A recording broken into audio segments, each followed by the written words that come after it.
Hello and a very good evening. Welcome to the final session in this series of the RoR winter webinars designed to help you guys at home get the very best out of your former racehorses.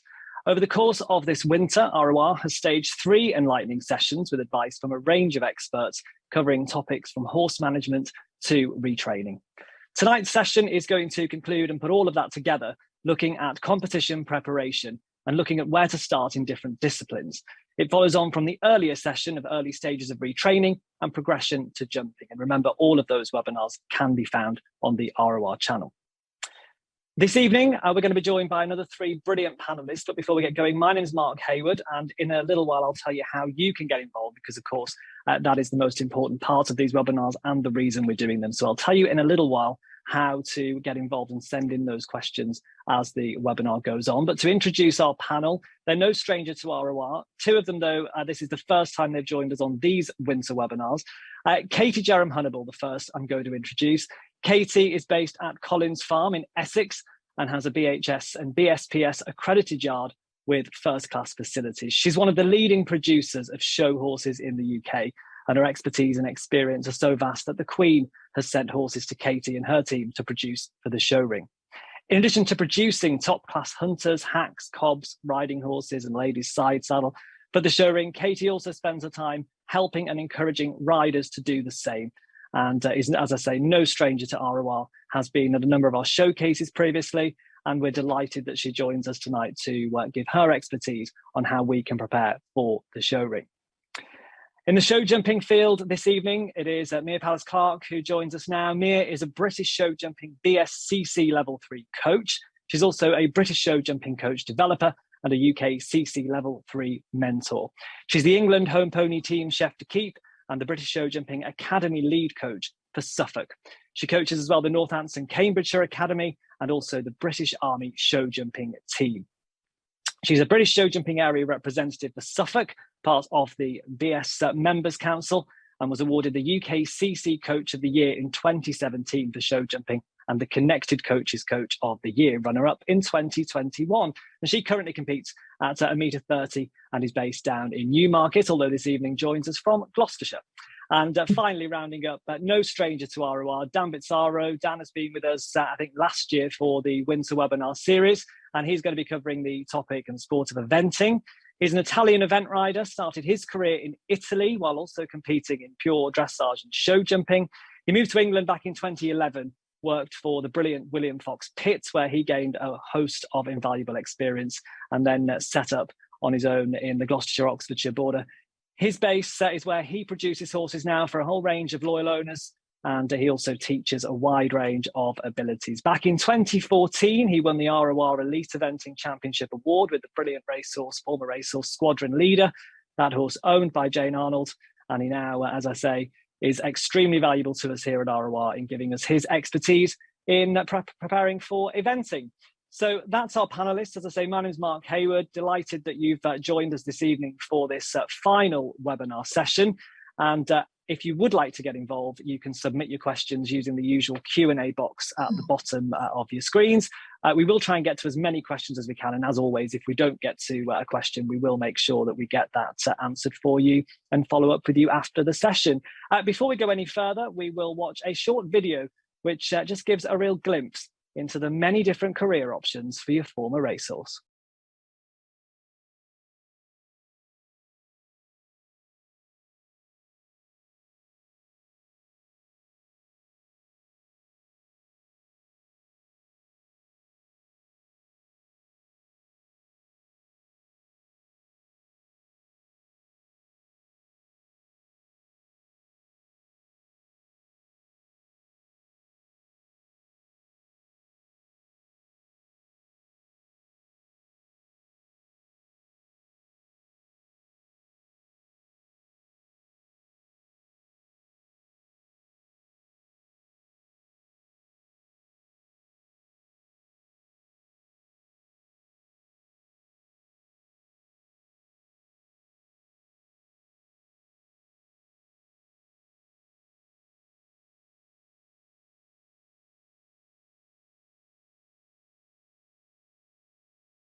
Well, in that video, as you will have just seen, it's absolutely jam-packed with former racehorses, many of them who were brilliant on the racecourse and now actually doing even better, some of them in their new career. But how do we get them to their new career in terms of competing? How do we actually prepare for that first competition, which can often seem so daunting? And that's what we're going to be asking our panel this evening. So the first question that we're going to start off with is probably the most loaded and huge question that we're going to have to try and just get relatively short answers, because we're going to come back to it, but it's quite an open question. The first one is, how would each of you recommend preparing a horse for their first competition? And I think we'll start off, Katie, with you, because I think so often many of us think actually showing for our former racehorse is quite a good place to start. And so just as a sort of general top line in terms of perhaps time scale or what sort of signals you'd be getting at home before you think about that first competition, what would be the sort of top line guides that you would give us? I always say, good evening, everybody, sorry.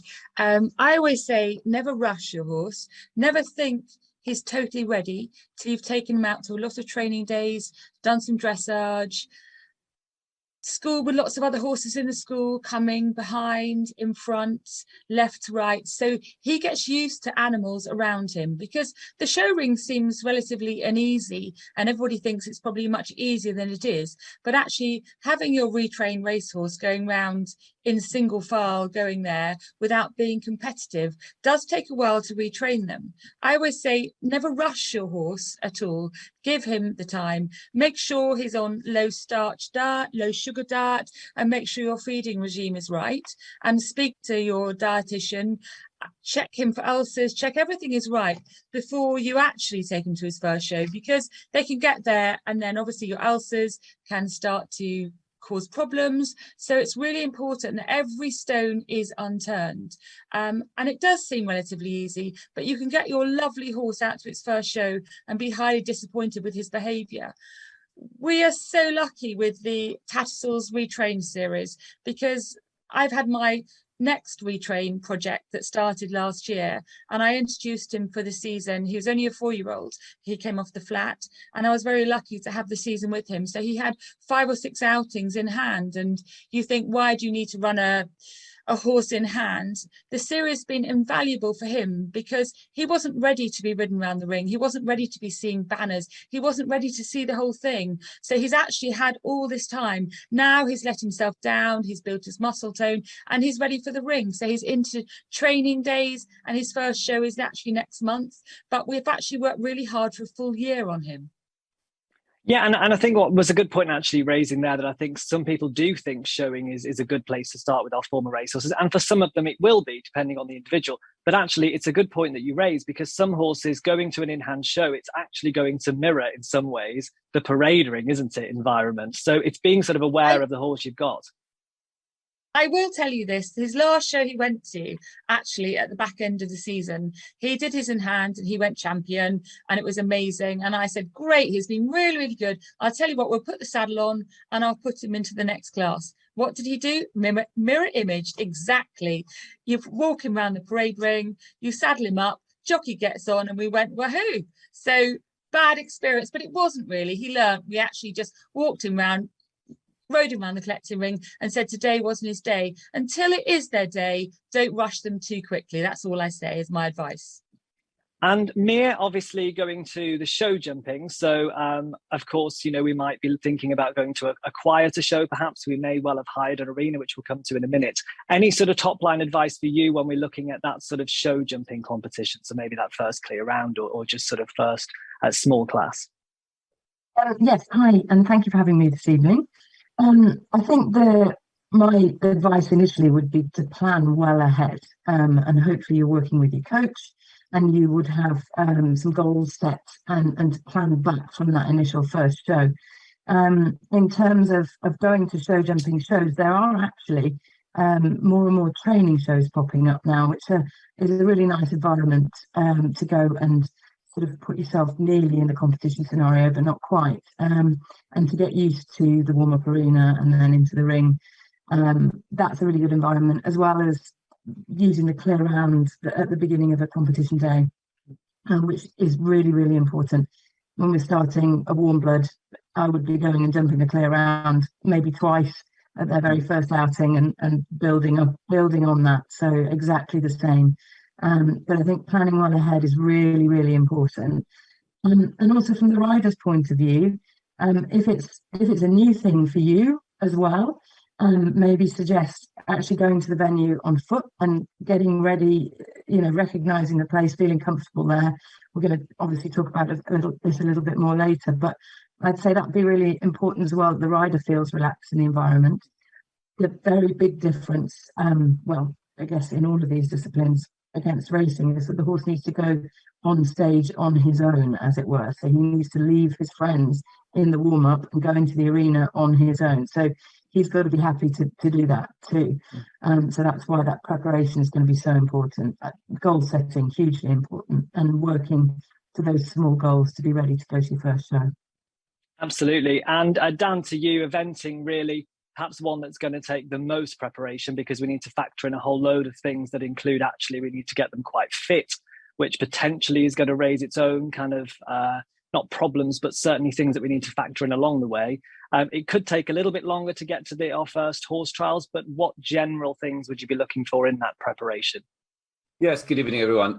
As you said, going out eventing is probably the last thing that your horse will be ready to do, in the sense that there will be a lot that will remind them of the races, the tunnels, the horses cantering around the cross-country course next to the practice ring of the dressage. It's a fairly common situation that we find ourselves in.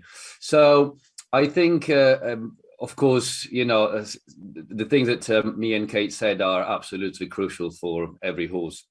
The thing that I really find super useful is taking a horse, taking a young horse, taking an X-race horse with me at an event after he's done a bit of experience with maybe an affiliated show, jumping shows, or a few dressers tests, when I'm competing other horses. So what I mean is, he's not actually going to compete on that day. A lot of time the organizers of the event, if you ask them, they will allow you to take another horse and just riding him around the practice ring. And that, to me, it's a very, very good sort of intermediate step between before the first event. So the horse finds himself with the whole environment, but without actually being asked to compete. So you can just maybe school him for half an hour in the practice ring of the dressage. A lot of time we've got a lot of space, so it's something that is possible. He can just have a hack around Lorry Park, hack around again the big field, the spaces that of course are available. As I said, you need to ask to the organizers. You need to have their okay to do that. And then the next thing that to me is crucial is everyone needs to be realistic. And what I mean is, I see too many people almost get into a competition thinking, oh yeah, but when we get there, it'd be better. And what I always make people understand is that if your horse is not performing at home, he's not going to perform at competition. If your horse is not focused at home, he's not going to be focused at competition. So make sure that you take all the steps you need to take. And as I said, the last one might be to take the horse at an event when you're competing another horse and just riding around and see how he is. And that will tell you a lot about whether the horse is ready or is not ready.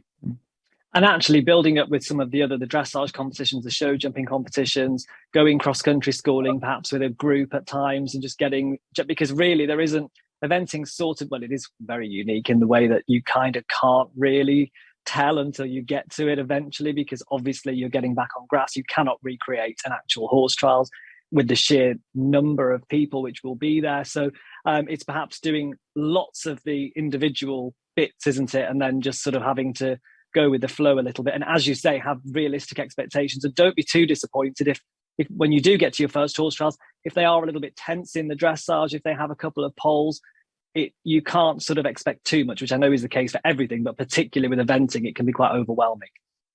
Yes, and we are going to talk in a minute about practicing on grass and how to cross country school, but it's absolutely very, very important to just try to think about everything that could be exciting or could be difficult for your horse in a competition environment, and try to just break it down and work on every little bit in the training, whether it's at home or in places where you hire. And Katie, this actually applies to all of you, so I'll come to all of you on this, but actually knowing when to stop as well for that sort of first competition. Don't be tempted to do too many classes, perhaps, knowing if it's almost little and often making the whole thing a very pleasant experience rather than pushing them too far and then boiling over and then it all becomes a nightmare. Would you see that sort of, it's little and often almost, but don't overdo it? Little and often is most important, and I think so many people try and think that they've got their horse ready, they take it out and it's ready for the show. If you take it to a competition, it's not ready to go in the ring, don't put it in the ring, take it as an exercise. And I think that's the most important thing, because race horses have their background of racing, so they have all that you're retraining. So it's harder than bringing a young broken horse to the ring that's never seen anything in life. They've seen so much in life, and then to re-educate them to their new life does take time. And I always say to people, give them time, give them confidence. And I always take my horse's hand into the ring and help them to train them. And I train my people, everybody that I train along the way. I always say, don't force him to do it. Don't be disappointed with him. Don't discipline if he's been bad. Make your horse your best friend so he wants to work with you. Your thoroughbred is a very sensitive animal, and so you have to work with that sensitivity. And I think it's really important that you do that. Not every time do I take a horse to the show and put it in the ring. If it's not ready, it's not ready. But next week it might be, or the week after it might be. But if you go and have a bad experience, you've got to undo a bad experience. But if you have a good experience, then you can take steps forward. And Mia, this would be really applicable to show jumping as well, wouldn't it? And actually not just thoroughbred horses, actually young warm bloods and things. The show jumping can be quite a sort of hotbed of activity. The collecting ring is very busy. They go into the class, and if they're not relaxed and jumping in a relaxed fashion, you're going to be having a demolition derby. So again, if your horse goes and jumps that great clear in that class at 90 centimeters or whatever you've started off with, actually it might be the place to leave it rather than thinking, shall I just have a go in the meter on that first day? What would you say on that? Absolutely. Give it a pat and go home. So thank you very much. I think times have changed quite a lot through COVID. So the organisation of show jumping shows has changed quite a lot. So actually, your warm-up arena should be, if you're at a BS show, and that's the same for club as well, a maximum of 8 horses in the warm-up arena, which has helped a lot. And at some shows still, you have a steward doing the warm-up fence for you, which is a big improvement on the whole, rather than panicky, stressy people trying to deal with the collecting ring fence and hog it or whatever. So actually that's a very nice and much nicer environment to be in. You also need to pre-enter. So I would hedge my bets and enter 2 classes, but you definitely don't need to jump them both. If you have a lovely first class, you've jumped your double clear, or you've achieved whichever goal or whatever it is, it was a process or an outcome goal for the day, then give them a pat and go home and come back the next week and build on that. Totally agree with Katie there.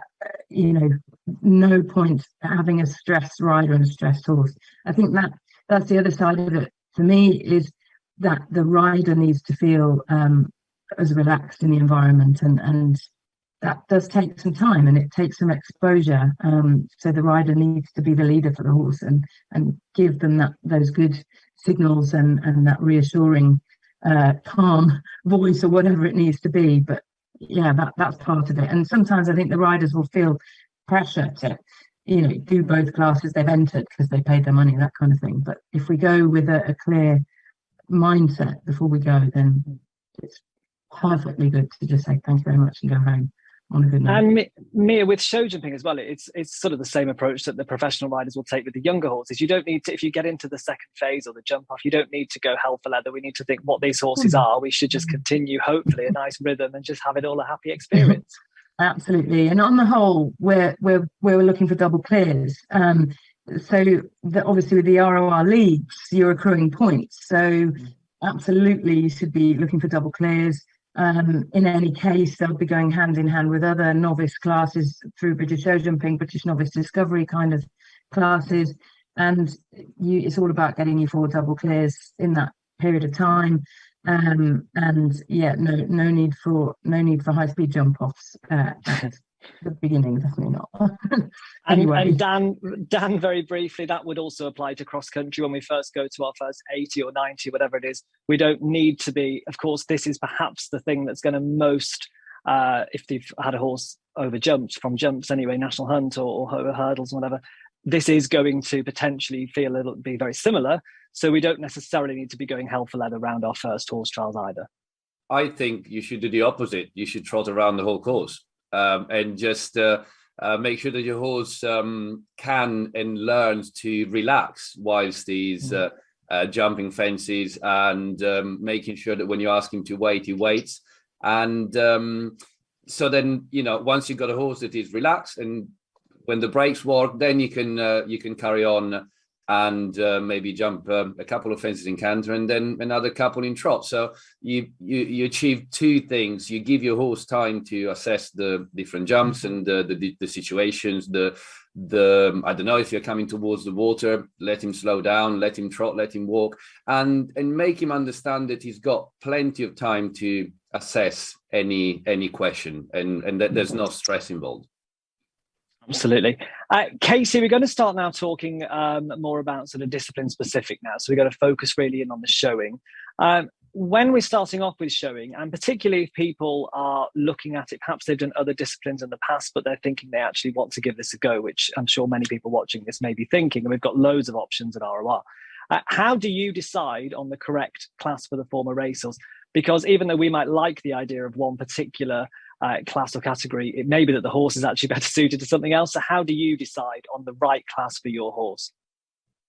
Firstly, I obviously start with the Tattersall series. It's a brilliant series, and that's where I start my horse, getting him going, getting him muscled up. There's big changes within the first few seasons, to be honest with them. You might start them and think they're a hack, then he muscles up a bit more, he's got good bone, and he turns out to be a 15-2 more riding horse stamp. So they do change in type, I will say. They differ from the day that you buy them so much to the day that you maybe put them in the ring 2 years later, or maybe 6 months later, just depending on your horse. So I always assess my horse as it's in with me in my training period, whether it be a hack, a riding horse, or a hunter, or a ladies hunter.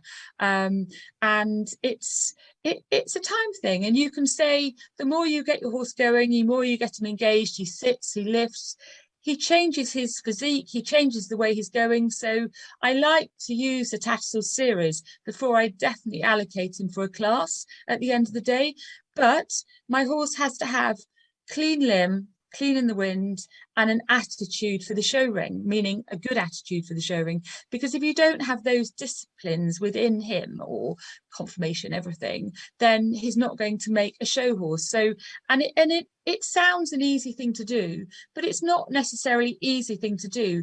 And so you need to make sure that if you're training him to be a show horse, he has got the conformation, he has got the manners, and he has got the attitude to be in that ring. Sometimes we're standing in the middle of the ring for an hour, and it's a long time to stand, and your horse has to, in its training, have all that understanding. It takes a long time. So when I'm at home, I'm training him, I might school for a bit, I might stand to give a lesson on him and see how he is. So he learns he can switch in and out of work. Yeah, really good tips. And actually, that's a really good tip generally, isn't it? Because it will make the horse a lot sort of nicer to be around if they are, if you're on a busy yard and you want to do something one day, or another horse is coming past and you just need to hold your horse still just for a few minutes. Those sort of very basic manners isn't really the right word, but that sort of agility, being able to have your horse just switch off for a few moments, is really useful anyway, isn't it? It's so important. And the other thing is, you've obviously, once they get out of the novice series, they've got to have a judge to ride them. And so, you've got to get them with other people on them. So when you're training them, you have other people in, you give them a leg up and say ride it, but they've got to be rideable, the horses. So it's not, my horses I train have got to go for everybody. Any member of staff that's in my yard will jump on them, and I expect them to give them a decent ride. And if they don't, they're not ready for the ring. But they're ready for the ring when they're going to carry the judge, because you can't put a lovely horse in the ring and put the judge at risk, because it's you've got to really think when your horse is ready to do that job, which is why the whole series runs through in hand, novice to our open series. So Katie, I was just going to say that for people watching this that have absolutely no idea about the Tattersall series, just give us a brief overview just so people can see why it is so great as a starting point. So we start with our in hand series, for me, our Tattersall's in hand. Then we go to our novice show series, our amateur series. We've got our Scottish series, and then so we just work our way through. But our open series qualifies for the Hickstead Derby, which is the most amazing. But the ring is packed, and one of the rings you run on a all-weather surface on the way round, and they think you're on a racetrack. So if you haven't retrained your horse properly, you need to make sure that you have, because your horse will challenge the horse in front. So you need to make sure your horse is mannerly and understanding that he's fully completed his retraining process. And we should say as well, there are options for horses that do have blemishes through racing. Yes, there are, and they should be allowed through blemishes through racing. And we're all brought up as judges to judge. Obviously, I'm a judge. My husband's a judge on lots and lots of panels, and you do have to allow them blemishes. But obviously, tendons and soft tissue injuries would be looked and frowned upon more than different injuries to that. So you just have to assess it. But any class is run, did that horse give me a good ride? Does it strip well? And you look at all the things, and then you finalize it down to how you judge that class. But at the end of the day, I wouldn't put somebody off if their horse had a blemish. I've had a horse that's had a bad blemish and done really well, taken to Horse of the Year show and not been scared of it. So don't have it looked at, have it assessed by your accredited judges, so that they can say, yes, it's an acceptable injury, or no, that needs to go to do another Tattersall's series. Okay. And in terms of sort of top line tips, just to recap, before your horse makes its debut in the show ring, what are your sort of top 3 tips that you'd be giving anybody watching this? I would give the tips that do lots of training days with groups. So you're working in groups. Don't just work your horse at home on your own all the time. Make sure he's used to working in groups. Spend lots of time with other people on him, trying different things. You've obviously got to educate him into eventually he can run it in a snaffle bridle, but eventually running in a double or a pelham. So you've got to train him up to educate for that, but don't force him into that. If he'd like, for instance, if I say barbershop, I run most of my horses in double bridles because I love double bridles and they go well because I ride them off their top rein, so they're riding a snaffle. He would not go ever in a double bridle. He couldn't cope with 2 bits. So I just run him in a Waterford pelham. He went absolutely beautifully. So bits for courses, if that makes sense. Run your horse in the bit that it's happy in, so that he's happy, you're happy, and so you get the right feel. And if you're happy in the hand, you're happy in the way your horse is going. But if you're not happy in your hand, do not force him to run in something he's not happy in. Excellent advice there. Thank you very much, Katie. And we'll just recap actually on the screen. We'll be able to just show some of the series that are put on by RoR. I think we've got a slide that you'll be able to see those on your screen now. So you can see there, talking in terms of the ones which are available to you where blemishes are ignored. That is the 4th, 5th and 6th that you see on the screen there. So that's the Tats RoR Former Racehorse Challenge Series qualifier, the RoR Amateur Ridden Show Series, and then the RoR Open in hand. And they've all got sort of different finals, as Katie was just talking. Things like the RoR Amateur Ridden Show Series qualifier, well, that concludes at Hickstead. And then we also have a couple of these championships at Aintree, where they conclude at the end of August with us for the National Championship. So you can see, got a real good variety. We get a lot of competitors. And actually, Katie, just finally, it's a very popular discipline, isn't it, for RoR? We have a lot, especially at things like the Aintree Championships. It's a real, for even people that are not from a showing background, if they're retraining an ex-racehorse, it's very accessible.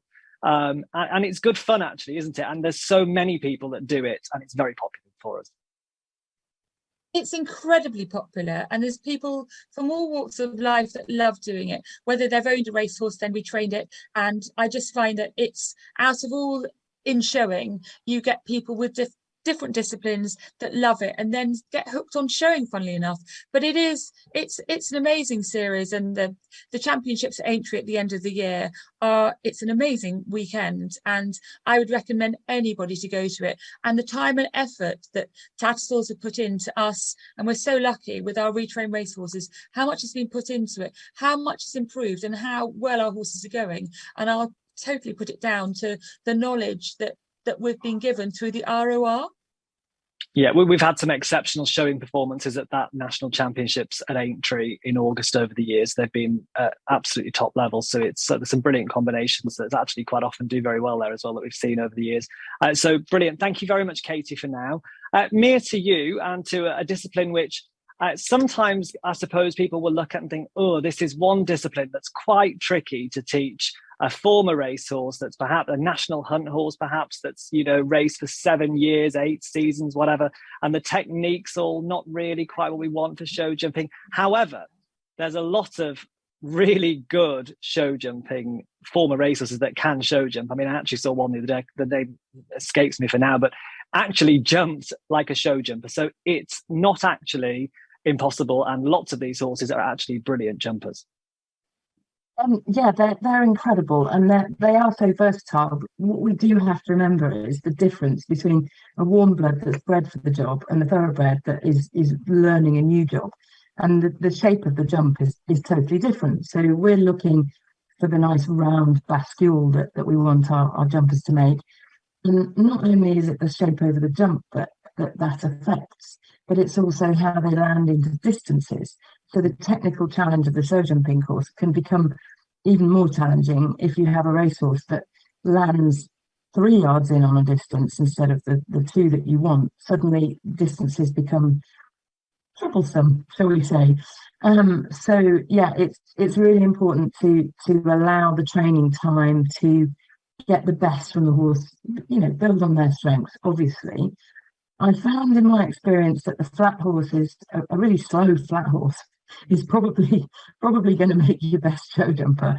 And as you say, those that have hurdled or have jump raced, you've got a whole lot of learning to work with. I mean, they will certainly be brave and bold, but adapting their mindset to what they need to do around a course of fences and allow them to breathe and relax in between so that they can actually use themselves when they actually get to the fences is, that's really important to take that time to do that. Absolutely. I think certainly it's a positive. I think a lot of eventers and jumpers will say actually a horse off the flat is great because you're training the jumping from scratch. Whereas with our hurdlers and our national, generally horses that have jumped, we're slightly retraining the shape, aren't we, and the whole approach. However, I think, as I say, we've had some brilliant horses that have come to jumping. What would be your sort of starting point when you're looking at sort of those very early stages with a former racehorse, getting them in terms of preparing them for that first show jumping competition? So moving ahead a little bit and actually looking for those first stages of going to our first show. I think it sounds really obvious, but linking fences. So dealing with distances, dealing with fences that, the consequence of one is a knock on to the next in training is massively important, and would start there with poles on the floor. So we just have a look and see where we're at with the canter and the balance in the canter to see how adjustable or not we are, and what tactics we might need to adapt to educate the horse and to keep him confident whilst allowing him to be able to answer the technical questions that are asked of him. And yeah, training, support of your coach, so important. Actually also thinking about that first show and going in the warm-up, working in group sessions is hugely important too. I actually had an incident on Saturday which made me think of this evening, where I had a group of 3 riders, and I absolutely will let them go and work in their own space. And they were doing an exercise and 2 came a little close to each other, and I thought, well, there's a perfect example of how you've got to learn to be able to work around and look and adapt and work around other people, in a warm-up scenario. So group coaching sessions, not massive group coaching sessions, but with 2 or 3 other riders, really beneficial. And at what stage would you be thinking? Because I think what's important as well is perhaps just to, we need to realize, as you say, they're not warm blood horses. They're not necessarily ever, well, they're probably never going, some of them, to make the sort of shape that we'd see with a lovely show jumping bred warm blood that's, popping area trials and jumping, God knows what. But I think we shouldn't be down by that, because if you go to a 3-day event, for example, and watch those horses on the last day in the show jumping, a lot of them don't make that sort of classic fast schooling shape, do they? However, they're still jumping a 120, 125 track at the end of a brilliant 3-day event. And, our horses, they may never make the technique, but we can obviously try and improve it as best as we can, can't we? And get all those basics right, so we can still enjoy show jumping and have a great time at these competitions. Absolutely. They just need a little bit more space to jump the fence, because the way they would jump would be, sort of in the shape of a ramp more than a round bridge, if you like, if I can be a bit descriptive. So they just often need a lot more space to make that shape and to learn to make that shape. And I would certainly always encourage a horse. I wouldn't want to hem him in or use too many poles to make things complicated and force him into a position, but allow him to learn to use his shape in the way that he can. The challenge is, as I said, the technical questions, and that's where the training comes in. And little things in terms of at that first competition, perhaps thinking about things such as maybe don't get him off the box, walk the course perhaps before you've got him off the box if he's quite hot. Do we want him necessarily standing in the, little things about managing your horse or what's right for your horse in that sort of scale? Well, again, our shows are a lot more organised now, thanks to COVID in a way, in that you will get start times, which is brilliant. And so not only do you need to be aware of your start time, you need to be aware of the finishing time of the previous class, i.e. the time slot for your course walk and the start time of your class. So, are you 30th to go in a class, then you've got to be there to walk your course, obviously. But just, it does help to just work all that out a little bit. And you've got to know your horse. Are you there on your own? Have you got someone there to help you? Do you want to get him out well in advance and warm him up? That can be a challenge at a show jumping show. As Dan was saying about, just working a horse at an event doesn't really go down quite so well at show jumping shows unless they've got multiple warm-up arenas. They won't let you just bring a horse in and give it a little school if it's not in the next 8 to jump. So that's something to really consider, and also to choose your venues then in that respect. So just know your horse, manage your horse. That's something that, again, you would want to work out with your coach. And I would certainly advise, having your coach maybe with you for a show or two to help you establish a good routine in terms of warm up, course walk, and then pre-prep. And then how long does he need to chill before he goes? So does he want to go straight from the warm up in the ring, or does he want to have a horse or two to walk and just come down a little bit and refocus to go into the ring?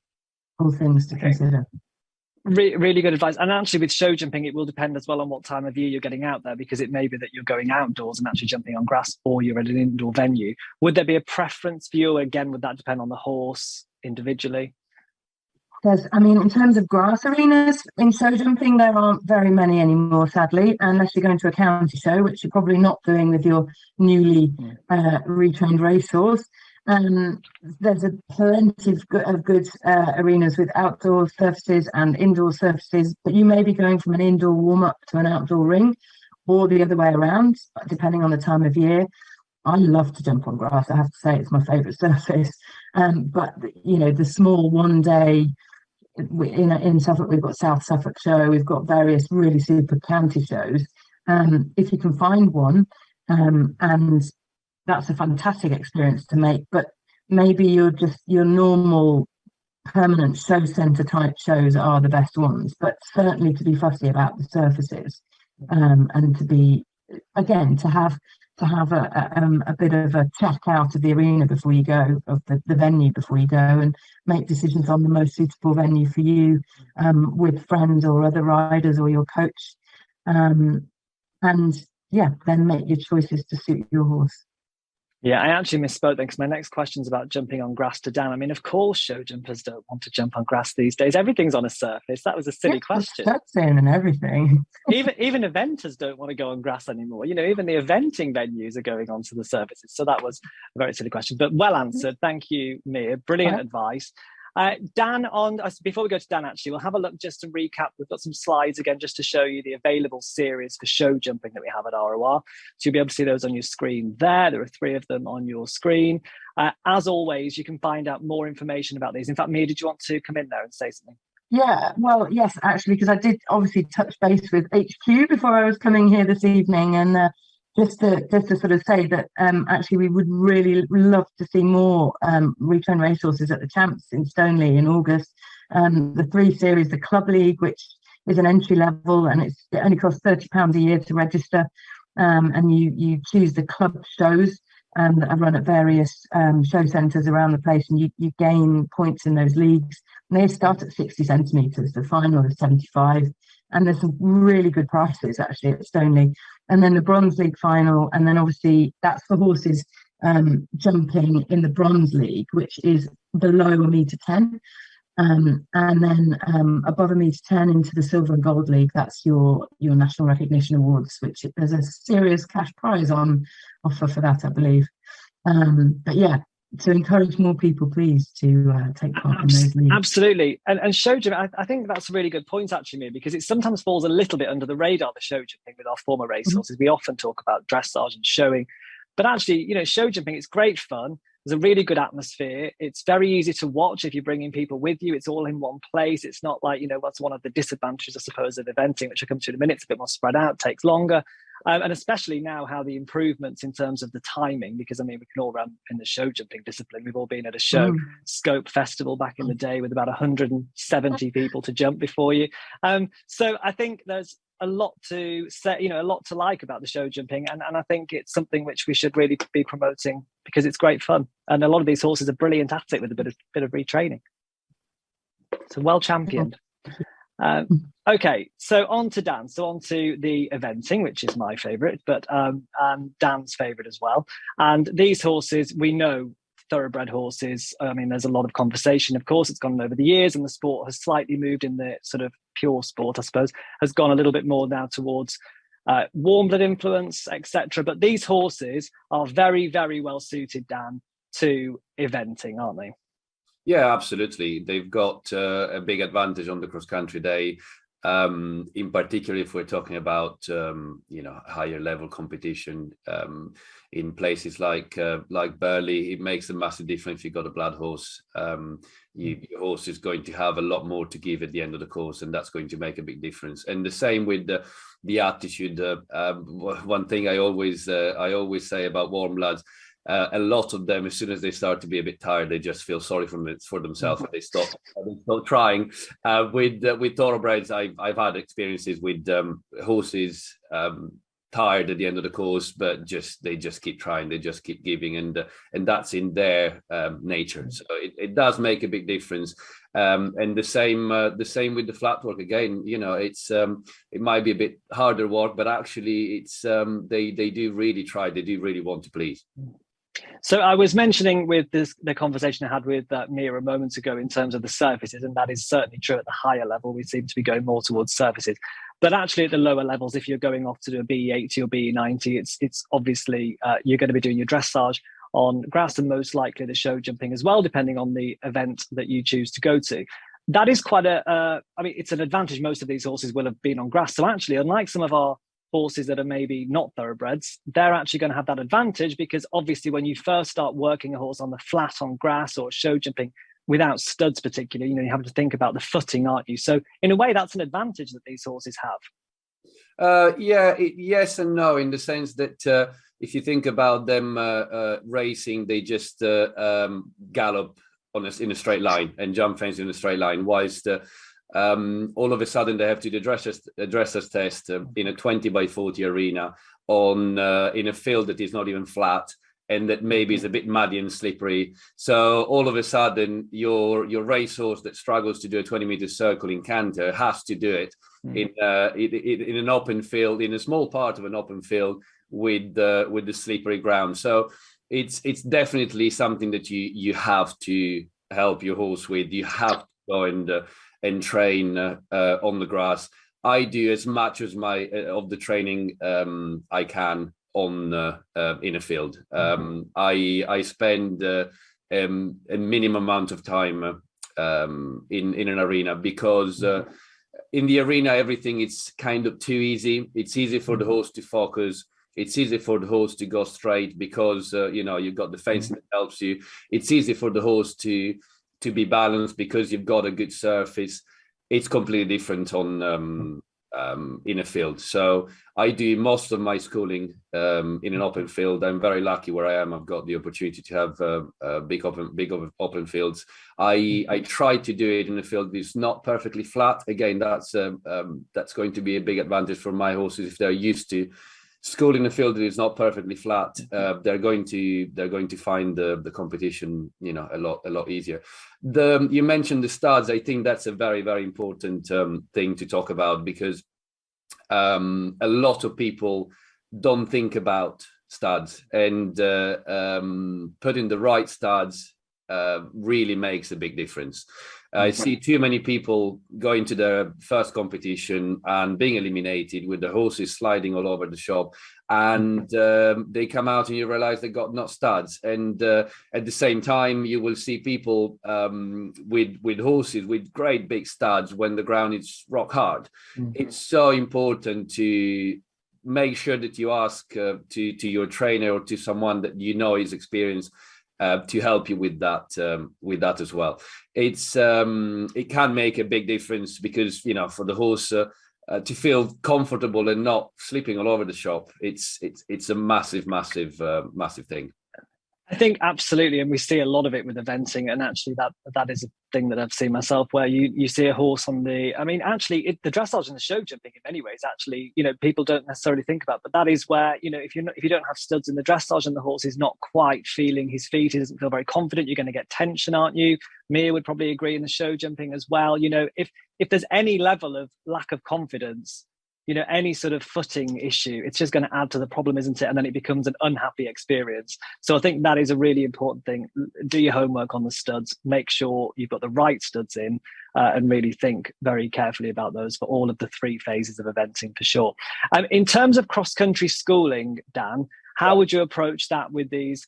How many sessions would you look to go? Would it depend on the horse as an individual? And at what point before the competition would you be looking at going on those schooling visits? Yeah, there isn't, of course, a precise number of outings. The horse will just tell you when he's ready. I like to divide the cross-country schooling in 2 parts. The first part is the cross-country schooling they use to present the horse to lots of different type of fences. Unlike in the show jumping, where you've got either an upright or an oxer, the colors can change, and you can have different fillers, but the horses have to jump the fences in the same way.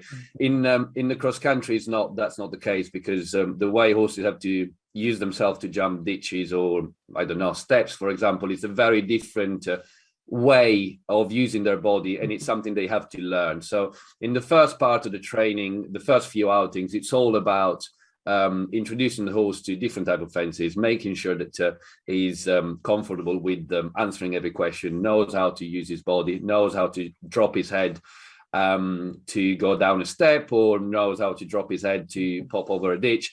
I do lots of walking and trotting over fences, and then the second part of the what I call the end of the cross country schooling preparation before a competition is connecting a few fences together. Can I jump 10 fences in a row rather than jumping 1 or 2? Lots of people, when they go cross country schooling, they jump 1 or 2 fences. They have a break. When they have a session with the trainer, again, the same. Maybe there is a group. They will jump a combination. They will have a break. They will wait. And then all of a sudden they go to a competition, and the horse jumps 3 fences, and then it's out of control. So again, practice the cantering them in an open field. When you go cross country schooling, connect 5, 6, 10, 15 fences. You don't need to go flat to the board. You can do transitions between them, but feel that the horse stays rideable, stays focused, even when you connect different fences. I think that's super important. We see, obviously, when we're out eventing, we see a few former racehorses which maybe haven't had that preparation, and the whole occasion gets to them. And actually, the confidence this all gives you as a rider for all of these disciplines we're talking about, if you've done all that preparation, gives you an extra bit of confidence. Whereas if you suddenly walk a cross-country course, you see maybe a ditch to a log, and you've never practiced a ditch to a log, or if you're show jumping and you walk a distance, you've never done that before, it's going to add to your anxiety, isn't it? So just making sure you've just almost exhausted this preparation, not to the point when the horses, but just for yourself, you've done everything you possibly need to for that B90. You've ridden all those movements in different ways. It's going to give you confidence, isn't it, when you get to the first event? Yeah, absolutely. And I can never repeat enough times how important it is to walk and trot over fences. And again, that is a massive, massive useful tool that you can use when you've got a horse that is excited, when you've got a horse that is spooking, when you've got a horse that is not focusing, to know that you can bring him back to trot before that trot to log combination, or before the water, and knowing that the horse knows how to jump a ditch from trot, knows how to jump a log from trot. It's just gives you a peace of mind that makes a massive, massive difference. Yeah, and in terms of obviously that first event, the first couple of events, don't worry too much about the time. I mean, we see this not so much former racehorses, we see this across the board at sort of the 90 level now, where the watch comes on, but the watch use is perhaps a little bit questionable.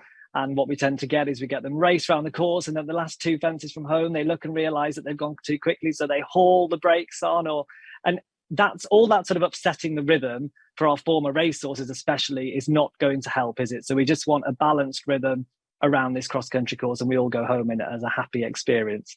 Yeah, absolutely. It's the same thing that Mia was saying about the show jumping. You don't need to go flat out just because you're qualified for the jump off. It's all about getting the horse ready to then be able to be competitive. But you cannot have a goal to go out in your first event and win it. It's just not realistic, and it wouldn't be fair on the horse. So as you said, with the cross country, take your time. Make sure that you and your horse have a good time.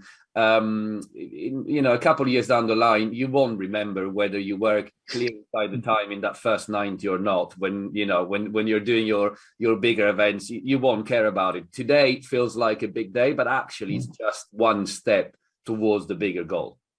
And also, don't be afraid to go show jumping, go dressaging. But I think particularly show jumping for some eventing becomes a bit of a sort of, oh God.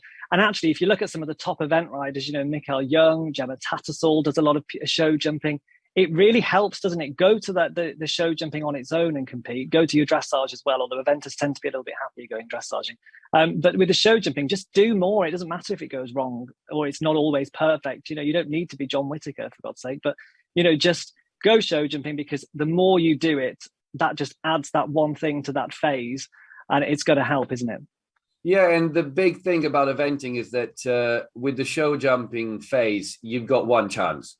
When you go show jumping and everything goes wrong, if something goes wrong, you can always ask if you can jump the course again, HC. You can always jump the next course. You can always maybe go back to the same venue the day after. Lots of venues do 2 or 3 days of competition. So again, there is a lot less pressure. That what I feel with my clients, it really helps them, because you don't have to jump that clear round. And if you don't, that's it. If you don't jump the clear round, you can just jump the course again, or you can jump the next course as well. And it makes a very big difference. And Mia, I wasn't talking rubbish then, was I? We do get some good event riders, don't we, that go show jumping, and they do very well. More and more, actually. It's quite amazing, and it does make me smile. I think Pippa Funnel has finally succumbed, and yeah, absolutely, the difference is enormous. All eventing clients, and the BS courses will be more technical as well, and they'll be bigger because they're normally single phase, so they go up 10 centimeters from the start height. So if you're comfortable show jumping, then your eventing show jumping is going to feel like a doddle. Not quite a doddle, because you've got different pressures, but it certainly helps a lot. And I think, Dan, it's become sort of more professional in the approach, actually, now. A lot more people are doing it, like in athletics, it happens too, with our heptathletes, etc. They do focus on the individual events because it's all going to help. And all of this, I think the whole message we're trying to get across is preparation is key, and it's going to help with the confidence, which is a big thing here for the horse and rider. Dan, we're going to put on the screen the eventing series now. So I don't know whether you just want to promote. I mean, Mia did a brilliant job of show jumping. I'm all for going show jumping now, but you need to sell eventing. Yeah, no, of course, absolutely. Unfortunately, I can't read what you got on the screen. Okay, well, we've basically got the 5 key top line eventing series are shown, but just generally, just give us a bit of a promotion on eventing for our former racers. Yeah, absolutely. It's, as we said at the beginning, it would almost be a shame to not go eventing with your ex-race horse, because it's something that your horse would absolutely love, and you would definitely enjoy. As we said, RoR is really trying hard, and he's been doing it for years. I've been competing horses for years in all the different series. And I have to say, I won some decent money as well, which, it's something we always complain about for what concerns eventing, that the prize giving is ridiculous. We got the chance to compete in RoR classes with good prize money. It would be a shame to not do it. Absolutely. Well, we're going to put the dressage series on the panel now, and I guess it's down to me to promote the dressage. So we'll go into dressage diva mode, but this actually is a very, very popular discipline as well. It's one of the most popular disciplines we have at RoR. Again, you can start at the very lowest level. We have walk and trot tests, intro tests, but these series that you see on your screen here, as you'll see, we do have horses that go right up to the medium level. And when you think about it, for these former race horses, that is a real challenging level.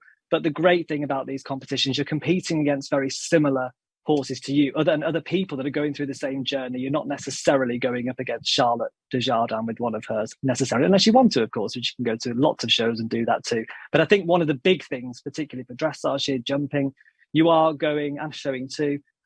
These RoR classes and series are brilliant because you are up against people which are, you're taking on people that are going through the same journey, or they've been through the same journey as you, and they'll all have similar experiences. So that is well worth checking out all of those competition series. You'll find all of the information about those on the website. I think our panel have sold at showing show jumping and eventing well as well. So a couple of questions that have come in that I'll fire at you all now. So I have to just get them off my phone, so excuse me. Dan, actually, this one's for you. I think we've probably answered this, but would you take your former racehorse to a dressage show individually, then a show jumping show, and possibly a hunter trial before a one-day event? I mean, I'm not putting words in your mouth, but I think that's going to be a definite yes.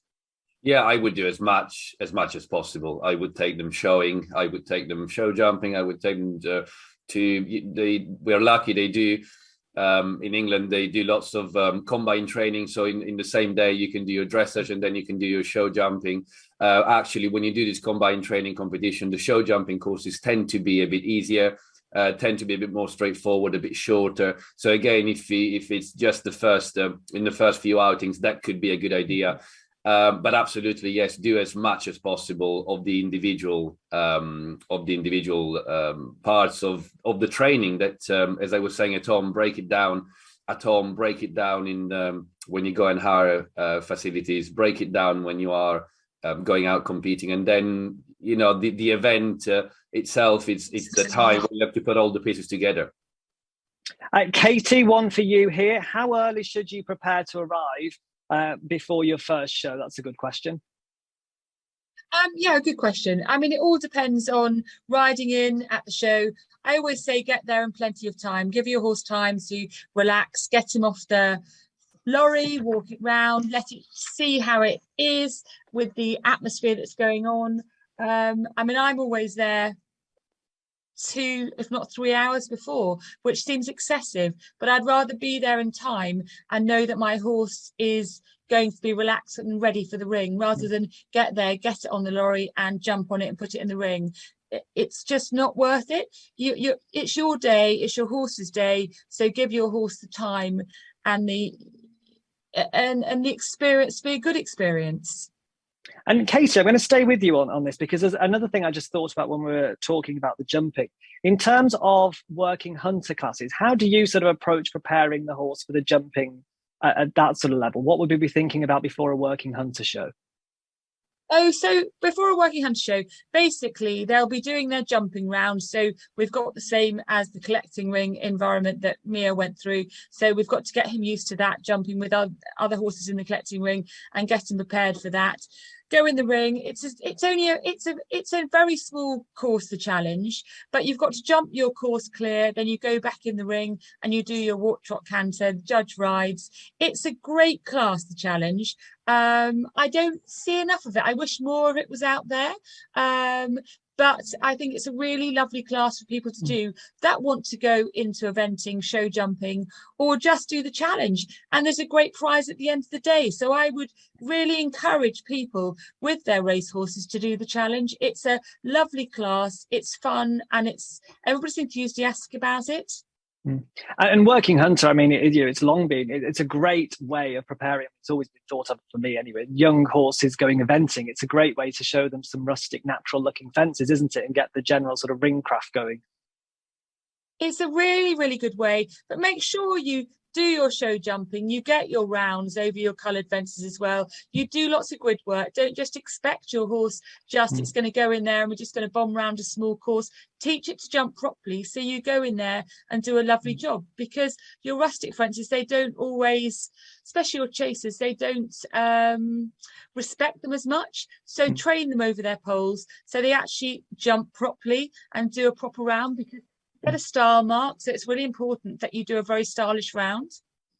And the same principles will apply, won't they, in that what Mia would be looking for as well, as sort of an even rhythm around that course, and that sort of general jumping etiquette, I suppose, would apply also to working hunter too. Exactly what Mia went through earlier in the webinar, as she was talking about training her horse for jumping around. Introduce a fence, introduce 2 fences, 3 fences, and you have to have your rhythm between your fences, because you can't be out of control and just head a horse and jump off any stride. You've got to teach the horse to actually jump and jump properly, because it's it's important for the horse that you do that, not just because you want to win the competition, but you actually want to do the horse justice on a round. So you need all the training. You need to take it show jumping. You take it cross country, schooling, do everything to get it there, but don't just turn up to the competition and think it's a small course, it's going to be easy, because it's not easy to do a stylish round, whether it's over a small course or a big course. You've got to put your mileage in before you get to your show. Absolutely. I mean, you don't need to pigeonhole, do we? We don't need to be, people, I think, sometimes think, I've got to choose one discipline to do. And actually, especially with these former racehorses, actually go out there and try a bit of everything. You can do multiple disciplines and have fun doing all of them. I totally agree. And I think it's important to do other disciplines with them, as in mine's going to go out and do some of the dressage series as well this year. And I think it's really important. I'm not solely blinkered in, because I'm a showing person, into just doing the showing. My horses do everything. They jump, they do pole work, they do dressage, they do absolutely everything. And I think with our retrained racehorse, it's really important to put them out there and see what they really excel at the end of the day, because you might have a beautiful horse, but it might excel at another discipline as well. So why not let him do it and have fun doing it? Absolutely. Mia, to you, a question that's come in. If you're jumping a meter tracks at home, for your first show jumping competition, would you suggest dropping down to 80 centimetres, or would I be looking at going to what I've been jumping at home? So that's quite a good question, actually, isn't it? Because I always thought if you'd want to be jumping a little bit higher at home, because it almost gives you a bit of confidence then when you go to the competition. Absolutely. And I think that we touched on it earlier. Most of the lower level classes, from British Novice through Discovery, will be run under single phase. So that's where your jump off is included in the one round, from fence 6 to fence 12 jump off section. But it also means that the fences go up by 10 centimetres. So if you're schooling at a metre very comfortably at home, you are absolutely perfectly ready to go and jump British Novice. Now, you might think British Novice is 90 centimetres, but actually your course will start at 90 and it will finish at a metre. So I definitely would be very happy to be jumping just that little bit in the ring, dropping down that level. Certainly, it depends which, what type of shows you're going for. If you're going for the affiliated, for the Bronze League, or if you're going for your club leagues, but most of them are run a lot of the time single phase. So I guess being aware of the tables that they're judged under is very important too, and understanding them. It's a really good point, because otherwise you get a bit of a shock, don't you, when you suddenly look and they've gone up and suddenly that 90 doesn't look quite so small. This is a good question. It's going to probably be one that I'll bring round to all of you. It's from Jenny in Oxfordshire. She's got what she calls a recycled racehorse, which I don't know whether I've ever heard that before. He's a 4-year-old. She's had him just for a month. He's superb, sensible. He is basically retrained, she tells us, and does hack out and goes nicely in school. She is aiming to do BE90, so looking down the eventing route, and a little bit of endurance too.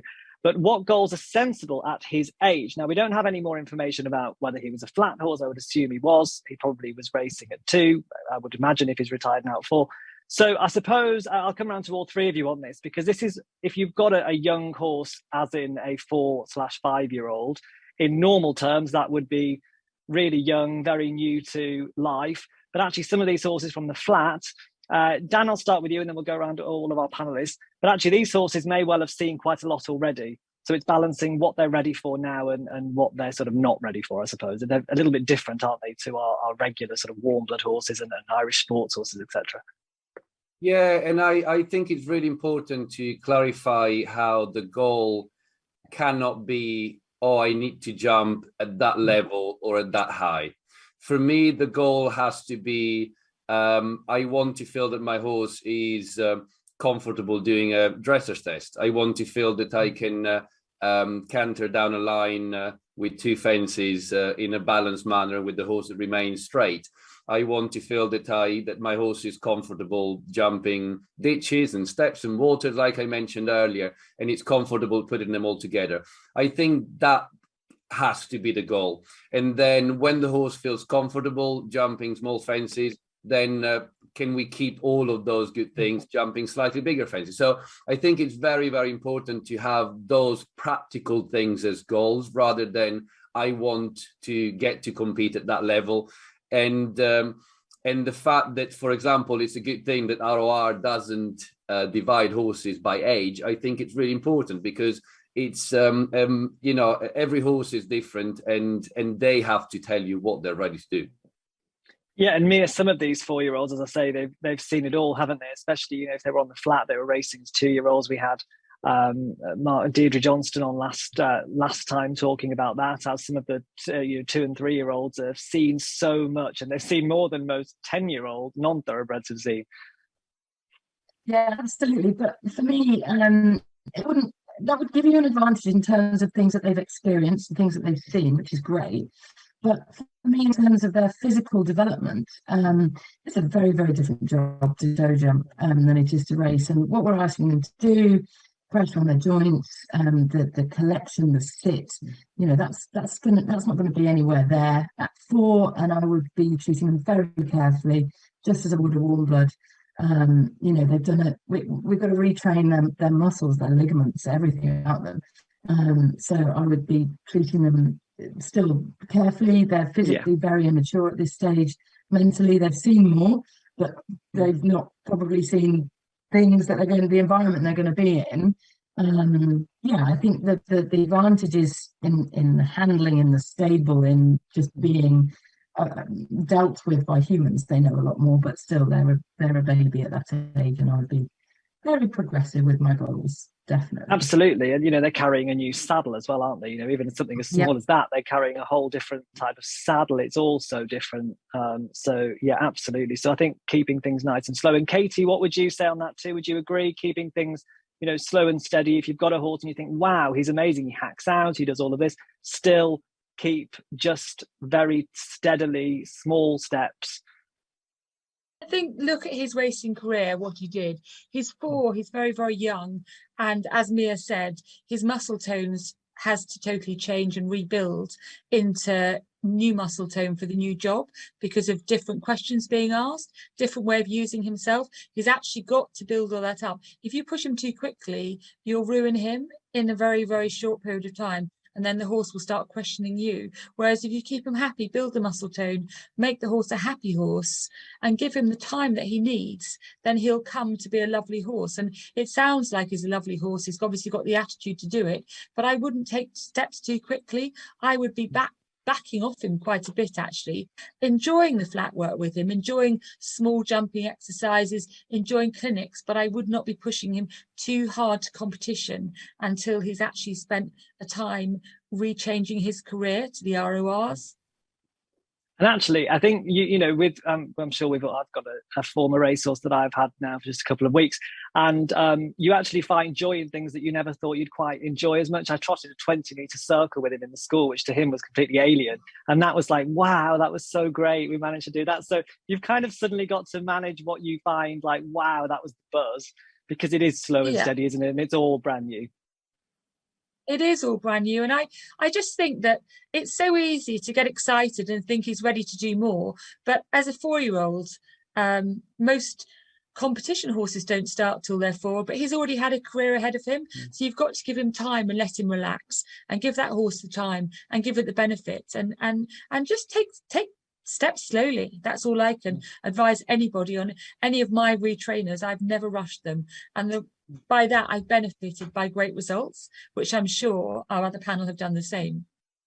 Yeah, and longevity, we want them to last, don't we? You know, we want them to keep going as long as we can. We don't just want them to have a flash in the pan and suddenly be like, wow, they were amazing for a year at doing dressage or jumping, but then they were, you know, we pushed them too hard and too quickly. So I think longevity is key generally. One thing from each of you, if you don't mind, just to round things up, your golden rules, just to summarize before heading out to a competition. Dan, we'll start with you. Golden rules generally before we're going off eventing. Practice everything that you will ask your horse to do at an event, at home, and when you go in higher facilities. Make sure that your horse is ready to do every little bit of the competition away from the competition environment, and do plenty of training at home, and of course hiring different places. As we said earlier, breaking things down, do your dressage competitions, do your show jumping competition, do your cross-country schooling, and only when you feel very comfortable with all the different blocks, you can build a castle. Excellent. Thank you very much, Dan. Mia, top tips for preparing for that first show jumping competition that we're all now going to do? Good. Preparation. That's all that there is to it, isn't there? So in every respect, in understanding what you're going to do, in having done your homework technically on your horse, lots of planning, goal setting, progression, but also in terms of, you know, even the drive there, know where you're going, know the venue, feel comfortable there. Understand the rules, have made contact with people that are doing the same thing as you so that it feels like a comfortable environment. And you will be performing under pressure, but the best performances come when you can find that nice focus zone. And to do that, you need to be able to go into that place in your head. So the preparation has to have been done. And take the support and take the help of others, certainly. And Katie, before we go off showing, what should we be thinking? Golden rules. I think it's really important, and we have to remember our horse is travelling to a show. It's not going into a stable. It's standing on the lorry, so it's getting used to. You should have trained your horse. You've been on and off the lorry at clinics. You've trained your horse that it's happy with company on the lorry. You've checked that he's absolutely fine. Get him to the show, walk him round. Don't overstress him out with hard work. Assess him and then see how much work you need to do before you put him in the ring. Have him prepared for a judge to ride him if the judge is riding him. Walk round the outside of the ring if you can before you go, and generally warm him up, have him happy, put him in the ring as a happy day. The first show wants to be a happy day and a memorable day, because you can take big steps back, but you want to take big steps forward. And I always say, make the steps forward always, never take those backward steps, and then you have a happy horse. And remember, his first day in the ring is impressionable to him, and we have to think that's the start of his future. And I mean, I would personally as well maybe add that actually it's a good idea to go to a local show for that first show, whatever you're doing, whatever discipline. Maybe don't go on a 200-mile hike to somewhere, even if you like that venue. Just sort of keep it a relatively shorter day if you can, and not with that long traveling. I think that we've remembered, we've done all our training days, we've done all our bits and pieces. You don't need to go further than an hour from home. I mean, that's absolutely ample, to be honest. They don't want a long, long day on the lorry. They want a nice day, go to the show, go in the ring, back on the lorry, come home. Very, very important. But at the end of the day, if you've done all your mileage, you've done your clinics, you've done your training days, you've had all your advice on the way there, you should be able to get there and have a lovely day. But just make sure that you've done all those tick boxes before you go to your first show, because otherwise you'll get there, he'll go in the ring, there'll be lots of horses on your tail going around the ring, the horse will get upset. So make sure that you've done your homework on the way there. And we've covered all our homework that we need to do. And I just think, I always say to people, just don't rush, don't run before you can walk, basically. Just give your horse the time, and then your horse will enjoy the job it's doing. Well, some brilliant advice. Thank you to all three of you this evening, because you've given some, as I say, great advice, really good tips as well in getting ready for that first competition. So Mia, Katie, Dan, thank you very, very much for this evening. And we should also say a very special thank you to the Horse Racing Levy Board, who, without their generous support, we wouldn't have been able to put on these winter webinars. We've had a great selection of panelists, each of them, as I hope we've managed to get across, absolutely love thoroughbreds. We all share that passion. And even though all of them coming from a very different background, I hope they've given you lots of inspiration and advice. And I very much hope to see all of you out in the spring at these RoR classes, as I'm sure my panelists do as well. And I'll wish you, whatever you're doing for the rest of the spring and summer, it will eventually be here. We wish you well. And thank you very, very much again to our panelists and for you at home for watching. Thank you, and I'll see you soon. Thank you. Bye-bye. Thank you.